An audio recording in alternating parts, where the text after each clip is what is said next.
Hello दोस्तों। तो एक बार फिर से मैं आपके सामने एक नए वीडियो के साथ हाजिर हूं और इस वीडियो में मैं आपको दिखाने जा रहा हूं कि एक कंप्यूटर कीबोर्ड किस तरह से काम करता है।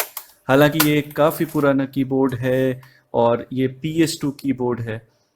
तो ये एक जीनियस ब्रांड का कीबोर्ड है। अब पता नहीं ये कौन सा ब्रांड है, मुझे तो ये पता नहीं, शायद पुराने टाइम का कोई ब्रांड होगा। और इसका मॉडल नंबर आप देख सक रहे हैं, ये K645 इसका मॉडल नंबर है।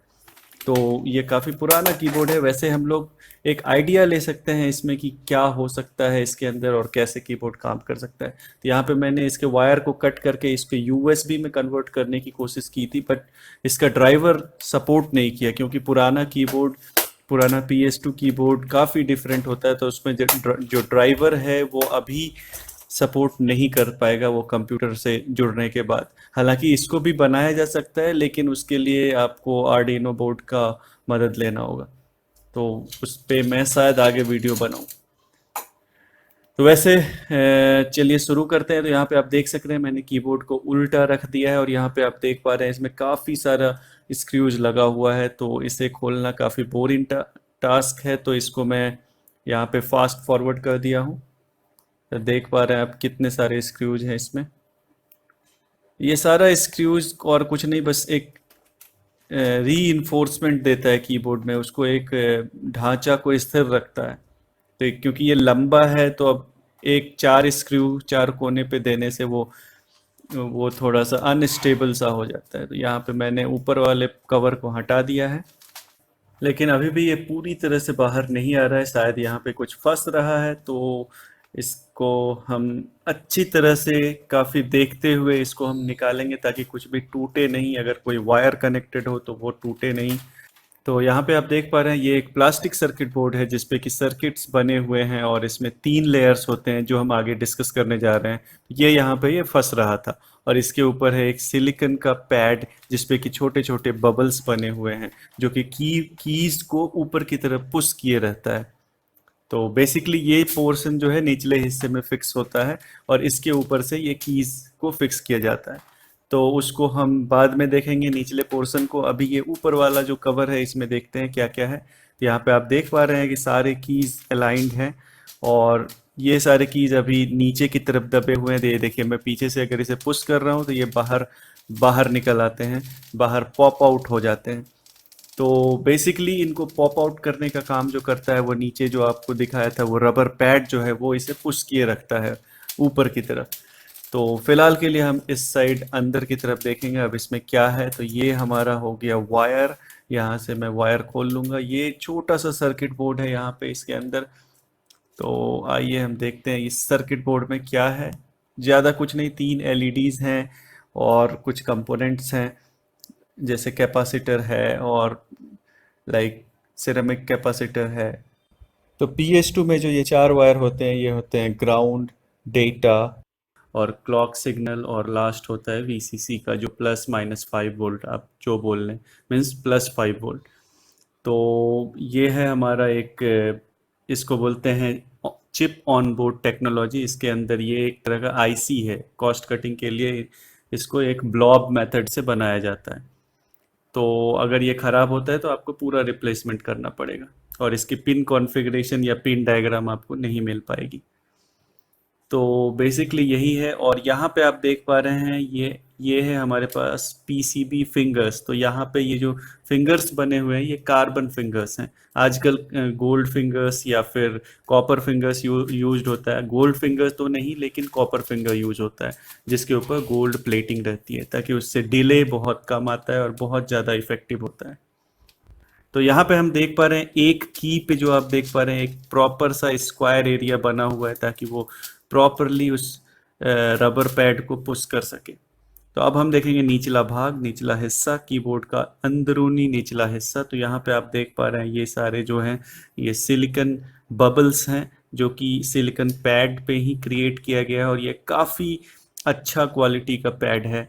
मीन्स ये जल्दी फटेगा नहीं, उस टाइप का है। और ये काफ़ी अच्छा जो सिलिकॉन मटेरियल है, ये बहुत अच्छा मटेरियल है जैसा मुझे फील हो रहा है, क्योंकि इसे आप कितना भी मरोड़ दें ये फिर से एकदम उसी पोजीशन में चला जाता है और ये बहुत ही अच्छा मटेरियल का यहाँ पे यूज़ किया गया है। हालांकि आजकल के कीबोर्ड में ये सिलिकॉन पैड आपको देखने के लिए नहीं मिलेगा, क्योंकि आजकल के कीबोर्ड में जो कीज होते हैं वो एक तरह के वायर से पुश किया रहता है, एक तरह का स्प्रिंग टेक्नोलॉजी आप समझ लीजिए। वो एग्जैक्टली स्प्रिंग की तरह होता नहीं है, बट वो इस तरह से वो उस वायर को मोड़ के उन्होंने दिया रहता है अंदर में, कि वो कीबोर्ड के कीज को ऊपर पुश किए रखता है। मीन्स एक की में एक वायर होता है मुड़ा हुआ, और हर एक की के नीचे ऐसे कैसे करके कई सारे वायर्स होते हैं। तो ये है हमारा फ्लेक्सिबल प्लास्टिक सर्किट बोर्ड। इससे पहले हम ये नीचे के सरफेस को देखते हैं। तो ये नीचे का जो सरफेस आप देख पा रहे हैं, ये काफ़ी प्लेन है और काफ़ी एकदम फिनिशिंग से बनाया गया है, ताकि उस पर ये जो फ्लेक्सिबल प्लास्टिक सर्किट बोर्ड है ये प्रॉपरली उस पर बैठ जाए। यहाँ पे मैं थोड़ा सा इस जगह को साफ कर लेता हूँ, ताकि आपको अच्छे से इस प्लास्टिक सर्किट बोर्ड का जो सर्किट्स है वो दिख सके। तो यहाँ पे मैंने एक छोटा वाइट बोर्ड ले लिया है जिस पे मैं इसको रखूँगा, और अब आप देख पा रहे हैं इसकी सर्किट जो है, सर्किट ट्रेसिंग्स जो है, जो प्लास्टिक फ्लेक्सिबल प्लास्टिक के ऊपर बनी हुई है वो प्रॉपरली आपको दिख रही होगी। तो आप देख रहे हैं कितना जटिल है ये। तो यहाँ पे आप देख रहे हैं ये जो फिंगर्स है, ये फिंगर्स बेसिकली यहाँ पे इस तरह से टच होता है इसके ऊपर, और ये सिर्फ टच ही नहीं होता है, इसको काफ़ी अच्छे से वहाँ पे कांटेक्ट बनाए रखना होता है, ताकि जब भी कोई की प्रेस हो तो सिग्नल जो है उसी के थ्रू वहाँ से कंप्यूटर तक पहुँचता है। तो बेसिकली ये जो फिंगर्स है आप देख पा रहे हैं, ये इस तरह से यहाँ पे बैठता है। तो यहाँ पे तो मैं इसे अलाइन रख नहीं पा रहा हूँ, लेकिन कीबोर्ड में जब इसे हम प्लेस करते हैं तो वहाँ पे प्रॉपर पोजीशन बनाया गया है, तो वहाँ पे ये जाके फंस जाता है। जैसे कि आप देख पा रहे हैं यहाँ पे एक रबर पैड है, नीचे में एक रबर का जो है वो लंबा सा एक रबर पैड रखा गया है नीचे में, ताकि जैसे अगर आप उसके ऊपर पीसीबी के फिंगर्स रखते हैं तो वो प्रॉपरली उस पर ग्रिप कर लेता है। तो ये देखिए इस तरह से, जैसे मैंने अभी सबसे पहले उसे रख दिया है, फ्लेक्सिबल सर्किट बोर्ड को वहाँ पे रख दिया है। तो अब हम इस छोटे वाले पीसीबी को, ये जो पीसीबी है इसको हम ऊपर वाले कवर में फिक्स कर देते हैं। तो इसको यहाँ पे इसे अच्छे तरह से इसे प्लेस कर सकते हैं। इसमें कोई बड़ी बात नहीं है कि इसमें जो एलईडीज वाला पार्ट है उसको आप नीचे की तरफ रखें, और बाकी तो आप जो क्लिप बना हुआ है उसमें आप उसे फंसा दें। दोनों तरफ, दोनों मीन्स दाएं और बाएं तरफ क्लिप बना हुआ है, उसमें ये फंस जाता है। ये जैसा कि मैंने अभी इसे फंसा दिया है। तो अब ये जो है इसके ऊपर इस तरह से बैठ जाता है। अब अगर आप ये सोचिए कि इसके ऊपर अगर मैं पिछला वाला कवर चढ़ा दूं, तो वो रबर वाला जो ग्रिप है, जो रबर ग्रिप है वो उसके ऊपर जाके वो टाइट हो जाएगा।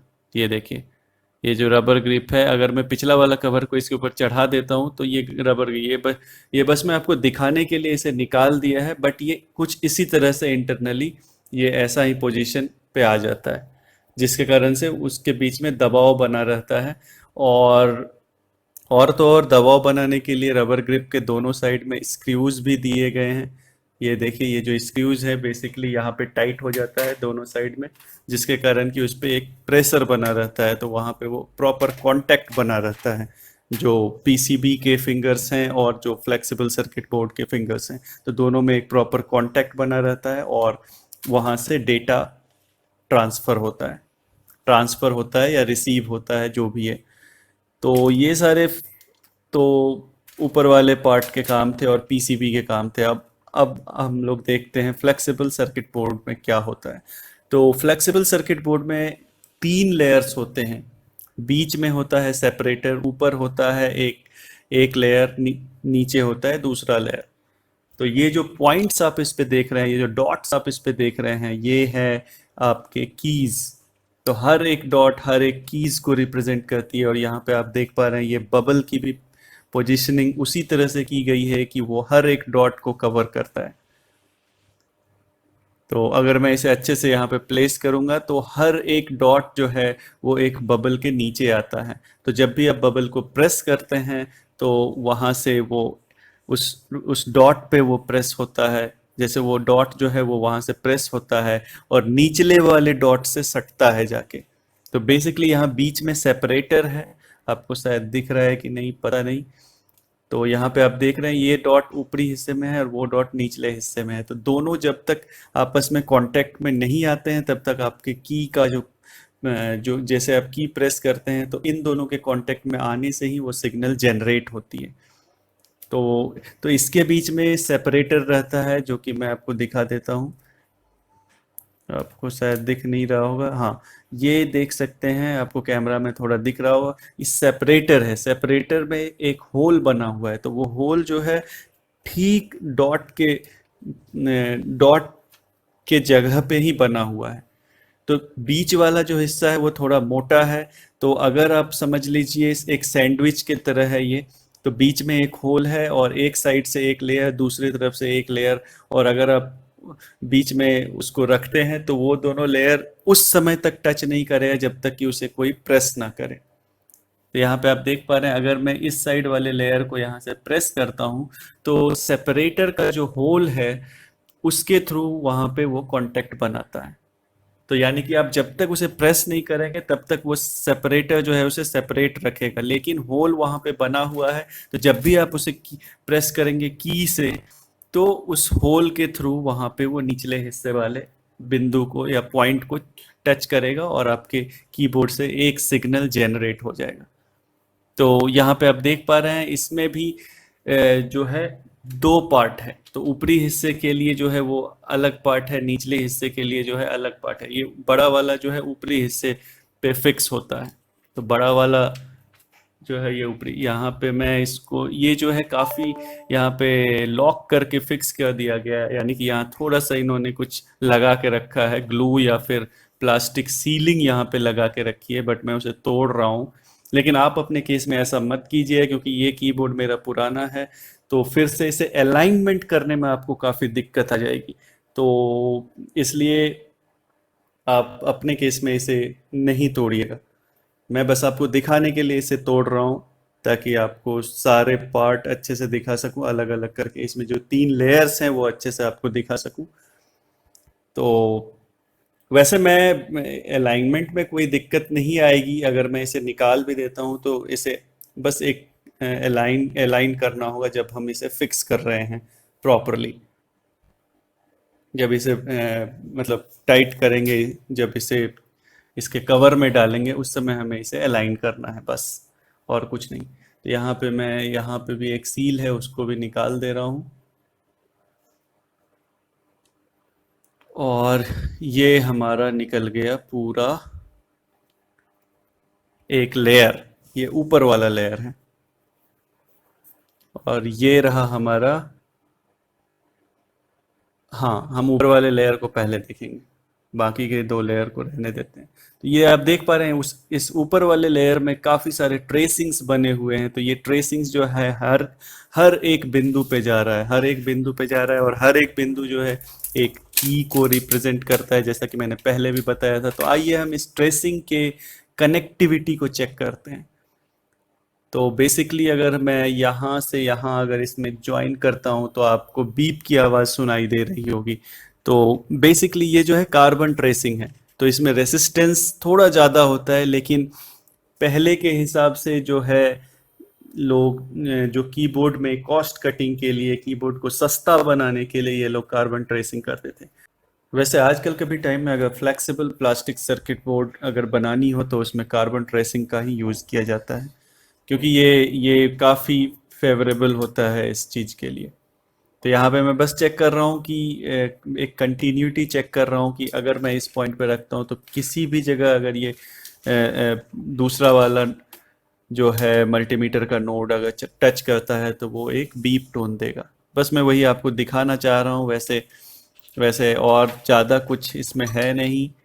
तो हर एक पॉइंट जो है यहाँ से कनेक्टेड है, कोई भी पॉइंट ऐसा नहीं है जो कि यहाँ से कनेक्टेड नहीं है, किसी न किसी तरह से वो घूम फिर के कहीं ना कहीं से वो इससे कनेक्टेड है। तो ये एक तरह से एरे एरे में जुड़ा हुआ है, हर एक पॉइंट एक एरे बना रहा है, एक लीनियर कनेक्शन के साथ एक प्रॉपर एरे बना रहा है जो कि बाद में जाके निचले वाले हिस्से में टच होता है। जो जो निचला वाला हिस्सा है उसमें भी एक अरे बना हुआ है। तो दोनों उसमें जब टच होता है तो एक की सिग्नल जनरेट होता है। और इसमें तो ज़्यादा कुछ है नहीं, बस ये ट्रेसिंग्स है। इससे मैं बस ऐसे ही थोड़ा ज़्यादा इसमें चेक कर रहा हूँ, और ज़्यादा कुछ नहीं। मीन्स कौन सा पार्ट कहाँ से कनेक्टेड है। बेसिकली अगर मैं इसमें बहुत ज़्यादा दूर कर देता हूँ तो यहाँ पे मुझे एक रेसिस्टिव वैल्यू दिखाई पड़ती है, ये बीप नहीं करता, जैसा कि आपने अभी देखा 0.006 जो रेसिस्टिव वैल्यू था वो दिखा रहा था। तो चलिए इस मल्टीमीटर को फ़िलहाल के लिए साइड रख देते हैं, और इसको हम लोग फिर से वाइट बोर्ड पे देखेंगे। तो ऐसे यहाँ पे आपने, वैसे मैंने दिखा दिया जो भी था। अब हम लोग देखते हैं ये दूसरा वाला लेयर और तीसरा वाला लेयर। तो दूसरा वाला लेयर कुछ भी नहीं है, वो एक सेपरेटर है। तो ये अभी भी जुड़ा हुआ है, क्योंकि हमने सिर्फ पहले वाले लेयर को अलग किया था, बाकी के दो लेयर अभी भी जुड़े हुए हैं। बेसिकली जो अलाइनमेंट के लिए है, इन्होंने एक इसको सील करके रखा हुआ है। तो अब मिडिल लेयर पे हम लोग देखते हैं। मिडिल लेयर में देखिए आप, ये जो जितने भी होल्स बने हुए हैं ये सारे जो है कीज हैं। तो जब भी हम किसी की को प्रेस करते हैं तो इन होल के बीच से जो नीचे वाले लेयर का पॉइंट है और जो ऊपर वाले लेयर का पॉइंट है वो दोनों टच करता है और कीबोर्ड में सिग्नल जनरेट होती है। और ये भी काफ़ी अच्छे प्लास्टिक का बना हुआ है, काफ़ी अच्छा मटेरियल है, ताकि ये मतलब ऐसा नहीं है कि थोड़ा सा ही टेंशन से ये फट जाए या फिर डैमेज हो जाए कुछ भी ऐसा। तो यहाँ पे ये प्रॉपरली इसी तरह से अलाइन करके रखा जाता है कीबोर्ड के अंदर।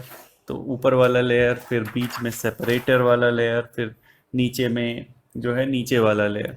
तो और उसके बाद जब भी हम यहाँ से किसी भी पॉइंट को प्रेस करते हैं तो वो उन होल्स के बीच से आपस में कांटेक्ट बनाता है, और फिर हमें कंप्यूटर पे सिग्नल मिलता है, या फिर हमारे कंप्यूटर पे कुछ भी टाइप होता है। तो इसी तरह से यहाँ पे कनेक्शन का प्रोटोकॉल जो है, जो कनेक्शंस हैं कीबोर्ड के, वो काम करते हैं। और इसके ऊपर ये सिलिकॉन बबल पैड रखा जाता है। तो जो कि फिर आपका ये इसके ऊपर जो है कीज रखे जाते हैं। जैसे तो कीज को यूजर प्रेस करता है, कीज प्रेस करता है सिलिकॉन बबल पैड को, और सिलिकॉन बबल पैड प्रेस करता है जो डॉट्स हैं उसको। जो और वो डॉट जो है निचले हिस्से वाले दूसरे डॉट से जैसे ही जुड़ता है वहां से एक सिग्नल जनरेट होता है। तो इसी तरह से हमारा कीबोर्ड काम करता है। इसे मैं थोड़ा अलाइन करने की कोशिश कर रहा हूँ। नहीं, ये अलाइन नहीं हो सकता। आई थिंक मैंने उल्टा रख दिया है इसे। चलिए कोई नहीं, बेसिकली इसका जो फंडा है वो इसी तरह से है। तो इसीलिए मैं इसके सील को नहीं तोड़ना चाह रहा था, और आपको भी नहीं रिकमेंड करूंगा कि आप इसके सील को तोड़ें, क्योंकि फिर अलाइन करने में आपको थोड़ी कठिनाई हो सकती है। यहाँ पे आपको थोड़ा ध्यान देना पड़ सकता है। तो यहाँ पे आप देखिए, मैं इसे फिर से प्लेस करने जा रहा हूँ। तो यहाँ पे ये देखिए, इस रबर पैड पे उस फ्लेक्सिबल सर्किट बोर्ड का जो है वो फिंगर्स उस रबर पैड के ऊपर चला गया है। अब दूसरा वाला पार्ट जब भी मैं इसके ऊपर रखूंगा तो वो स्क्रू से टाइट हो जाएगा, और पीसीबी के जो फिंगर्स हैं उससे अटैच हो जाएंगे प्रॉपरली। तो इसी तरह से इसको मैं यहाँ पे प्रॉपरली रख दे रहा हूँ। अभी जो है, चूंकि तीनों लेयर्स अलग हैं और उसके ऊपर से हमने बबल पैड रखा है, सिलिकॉन बबल पैड रखा है, तो काफ़ी सावधानी से अगर हम थोड़ा भी इसे हिलाते हैं तो अलाइनमेंट ख़राब हो जाएगा। और वो अगर वो अलाइनमेंट ख़राब होगा तो कीज जब आप प्रेस करेंगे तो वो सिग्नल मीन्स काम नहीं करेगा। उस समय आपका की जो है आपको लगेगा डेड हो गया है, कि आपका काम नहीं करेगा। यहाँ पे मैं इस पीसीबी को भी इसके जगह पे फिक्स कर दे रहा हूँ। ऊपर वाले जो कवर है, ऊपर वाला जो चैसी है कीबोर्ड का, उसमें मैं फिक्स कर दे रहा हूँ। और बस ये फिक्स हो गया है, और अब इसको हम प्लेस कर देंगे निचले हिस्से के ऊपर। तो हमने निचले हिस्से में जो है फ्लेक्सिबल प्लास्टिक सर्किट बोर्ड और ये फ्लेक्सिबल सिलिकॉन बबल पैड को रख दिया है, और हम अब ऊपर वाला हिस्सा रख रहे हैं इसके ऊपर। एकदम आप इसे ऊपर से ले जाएंगे और इसे एकदम सीधे का सीधे एकदम प्रॉपरली इसको प्रिसाइजली आपको उसके ऊपर प्लेस कर देना है। थोड़ा भी इधर उधर घसकाना नहीं है, क्योंकि घसकाने से फिर अंदर की अलाइनमेंट खराब हो जाएगी। तो इसे आपको प्रॉपरली एकदम प्रिसाइजली उसके ऊपर रख देना है। और अब सिर्फ अब हमें स्क्रूज इसमें टाइट अप करने हैं। फिर से वही बोरिंग पार्ट, काफ़ी सारे स्क्रूज और एक एक स्क्रू को टाइट करना होगा यार। ये काफ़ी बोरिंग पार्ट मुझे लगता है। तो चलिए इस पार्ट को भी हम फास्ट फॉरवर्ड कर देंगे वीडियो में, क्योंकि हमारे पास समय की हमेशा कमी रहती है और मैं नहीं चाहूँगा कि ये वीडियो और भी लंबा हो, क्योंकि ऑलरेडी ये 20 मिनट का हो चुका है। तो मैं कोशिश करूँगा आगे से ज़्यादा लंबा वीडियो नहीं बनाने का, क्योंकि आप भी काफ़ी बोर हो जाते हैं। मैं काफ़ी शॉर्टकट में कोशिश करूँगा कि आप लोग को समझा सकूँ। तो बेसिकली हमारा की फिक्स हो गया है। यहाँ पे आप देख पा रहे हैं सारे कीज काम कर रहे हैं, सारे की प्रेस हो रहे हैं प्रॉपरली। लेकिन अब यहाँ पे मुझे और काम करना होगा, क्योंकि ये कीबोर्ड वैसे यूजलेस है। मैं आपको दिखाने के लिए इंटरनली ये कैसे काम करता है इसे मैंने खोल दिया। बाकी अगर ये मेरे काम आता है, अगर मैं इसमें कुछ इन्हेंसमेंट करता हूँ, अगर इसको मैं आर्डिनो के थ्रू कंप्यूटर में कनेक्ट करता हूँ, तो वह मैं आपसे ज़रूर शेयर करूँगा कि आप इस मीन्स कैसे मैं इस कीबोर्ड को यूज़ किया, कैसे इसके डिवाइस ड्राइवर नहीं होने के बावजूद भी हम इसको यूज़ कर सकते हैं। तो वो वीडियो मैं आपसे बाद में शेयर करूँगा, अगर मैं उस पे काम करता हूँ तो बेसिकली ये कीबोर्ड हमारा इसी तरह से काम करता है, और कोई भी कंप्यूटर कीबोर्ड इसी तरह से काम करता है। बट आजकल के कीबोर्ड में बस वो सिलिकॉन बबल पैड की जगह में स्प्रिंग होता है। दैट्स इट, इतना ही है और कुछ नहीं है इसमें। तो दोस्तों अगर ये कीबोर्ड वाली वीडियो आपको अच्छी लगी तो इसे ज़रूर लाइक कीजिए और इसको शेयर कीजिए, ताकि और भी लोग अगर इस बारे में जानना चाहते हैं तो जान सकें कि एक कंप्यूटर कीबोर्ड के अंदर क्या क्या होता है और वो कैसे काम करता है। तो बेसिकली मैं आशा करता हूँ कि थोड़ा तो आपको नॉलेज मिल ही गया होगा कि कीबोर्ड कैसे काम करता है। तो चलिए दोस्तों, इसको शेयर कीजिए, लाइक कीजिए और मेरे चैनल को सब्सक्राइब कीजिए, ताकि आप आने वाले वीडियो को मिस नहीं करें। और मैं इसी तरह से आपको हर एक टेक्निकल वीडियोस डाल डाल के आपको जानकारी दिलाता रहूँगा। तब तक के लिए जय हिंद, जय भारत।